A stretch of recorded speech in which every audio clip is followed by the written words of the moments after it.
السلام علیکم ورحمۃ اللہ وبرکاتہ۔ سامعین و ناظرین، اس سے پہلے ویڈیوز میں آپ کو بتا چکا ہوں کہ بندے کو جو بھی مصیبت پہنچتی ہے، جو بھی تکلیف پہنچتی ہے، سا اوقات وہ اس کے اعمال کی وجہ سے ہوتی ہے، لیکن اس کے باوجود اللہ تبارک و تعالی جب کسی کو مصیبت اور تکلیف میں مبتلا کرتا ہے تو اس کے بدلے، اس تکلیف کے بدلے اس کو اجر بھی عطا فرماتا ہے، ثواب بھی عطا فرماتا ہے اور اس کے درجات بھی بلند کرتا ہے۔ آج میں آپ کو اس ویڈیو میں یہ بتاؤں گا کہ اگر کسی کو کوئی تکلیف لاحق ہو، کوئی مصیبت آن پہنچے تو اس کو کون سی دعا پڑھنی چاہیے اس مصیبت سے چھٹکارا حاصل کرنے کے لیے، اس مصیبت سے بچنے کے لیے۔ حدیث شریف میں آتا ہے، عن ابی سلمۃ رضی اللہ تعالی عنہ، حضرت ابو سلمہ رضی اللہ تعالی عنہ روایت کرتے ہیں کہ ان رسول اللہ صلی اللہ علیہ وآلہ وسلم قال اذا اصاب احدکم مصیبۃ فلیقل ان للہ وانا الیہ راجعون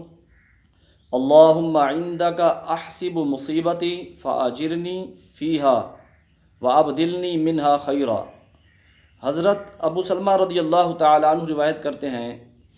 کہ نبی پاک صلی اللہ علیہ وآلہ وسلم نے فرمایا، اگر کسی کو کوئی مصیبت پہنچے تو اسے چاہیے کہ وہ انا للہ و انا الیہ راجعون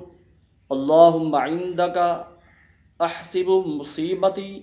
فاجرنی فیہا وابدلنی منہا خیرا، یہ دعا پڑھے تو اللہ تبارک و تعالی اس شخص کو اس مصیبت سے نجات عطا فرمائے گا۔ سامعین و ناظرین، یہ جو دعا ہے یہ حدیث مبارکہ میں ترمذی شریف کی کتاب میں آئی ہے۔ ہمیں بھی چاہیے کہ جب ہمیں کوئی تکلیف پہنچے، کوئی پریشانی پہنچے